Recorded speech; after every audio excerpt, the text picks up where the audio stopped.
है बाघ। और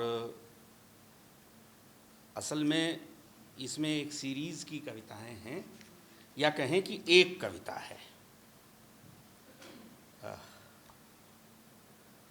कभी मौका मिले तो पूरी किताब एक साथ पढ़नी चाहिए। मैं इसका आमुख पढ़ूंगा और अंत पढ़ूंगा। आमुख। बिंब नहीं, प्रतीक नहीं, तार नहीं, हरकारा नहीं, मैं ही कहूँगा, क्योंकि मैं ही, सिर्फ मैं ही जानता हूँ मेरी पीठ पर मेरे समय के पंजों के कितने निशान हैं, कि कितने अभिन्न हैं मेरे समय के पंजे मेरे नाखूनों की चमक से, कि मेरी आत्मा में जो खुशी है असल में वही है मेरे घुटनों का दर्द, तलवों में जो जलन, मस्तिष्क में वही विचारों की धमक, कि इस समय मेरी जिह्वा पर जो एक विराट झूठ है वही है मेरी सदी का सबसे बड़ा सच। यह लो मेरा हाथ, इसे तुम्हें देता हूँ और अपने पास रखता हूँ अपने होठों की थरथराहट। एक कवि को और क्या चाहिए, एक कवि को और क्या चाहिए।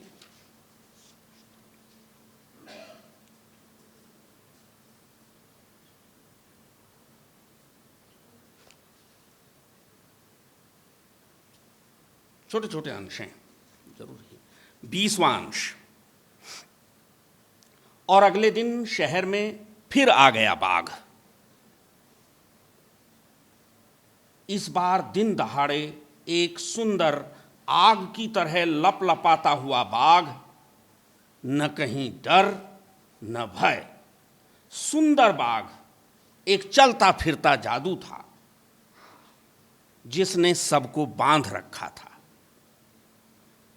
वह लगातार चल रहा था, और चूंकि वह चल रहा था इसलिए सुंदर था, और चूंकि वह सुंदर था इसलिए कहीं कोई डर था न भय।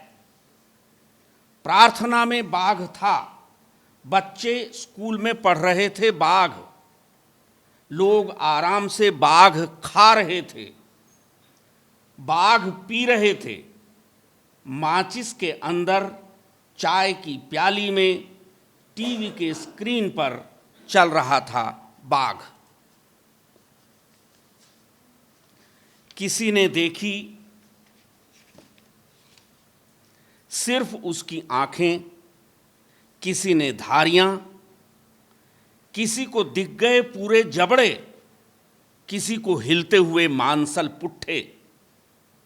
पूरा बाघ किसी ने नहीं देखा, पूरा बाघ किसी ने नहीं देखा, पर मानो सब कृतज्ञ थे उस महान सूर्य के कि दिन दहाड़े जब सब लगे थे अपने अपने काम में तो सबको थोड़ा थोड़ा दिख गया बाघ, सबको थोड़ा थोड़ा दिख गया बाघ। और अंतिम अंश है 21।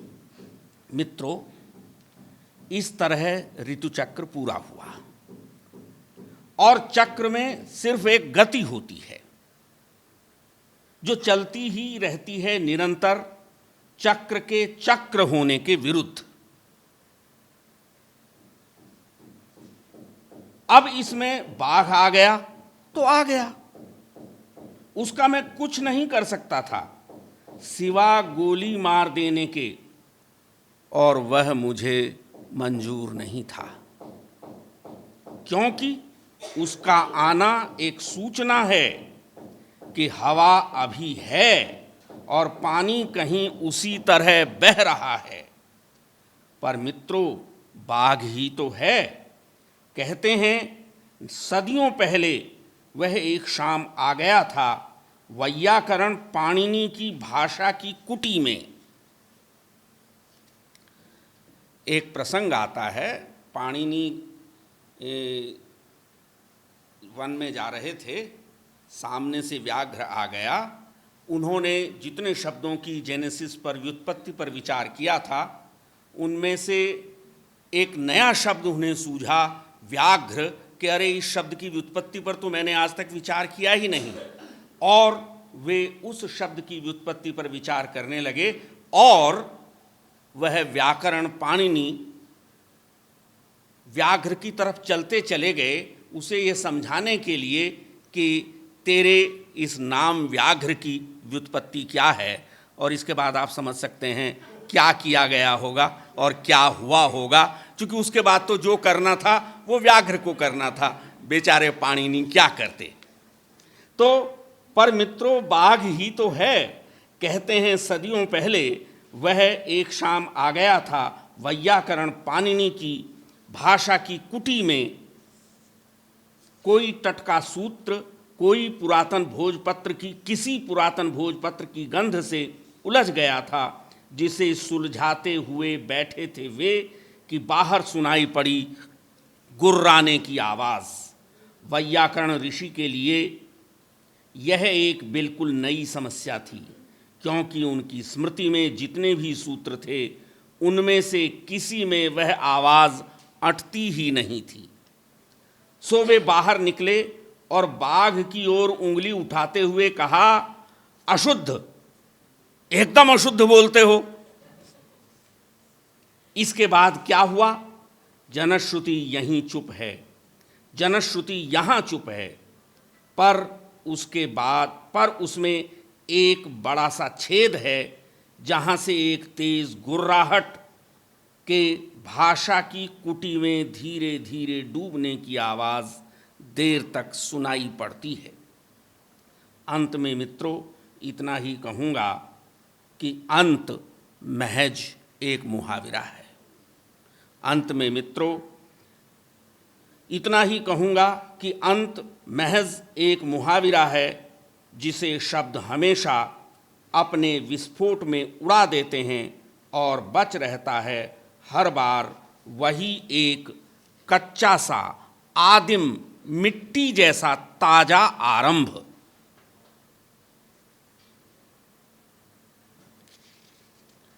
अंत में मित्रों इतना ही कहूँगा कि अंत महज एक मुहावरा है, जिसे शब्द हमेशा अपने विस्फोट में उड़ा देते हैं और बच रहता है हर बार वही एक कच्चा सा आदिम मिट्टी जैसा ताज़ा आरंभ, जहाँ से हर चीज़ फिर से शुरू हो सकती है। फिर से खड़िया, ककहरा, फिर से गिनती 100 से 0 की तरफ, सूर्यास्त से धूप घड़ी की तरफ, समय फिर से, यह फिर भी फिर से, यह फिर भी फिर से। सो फिर मिलेंगे।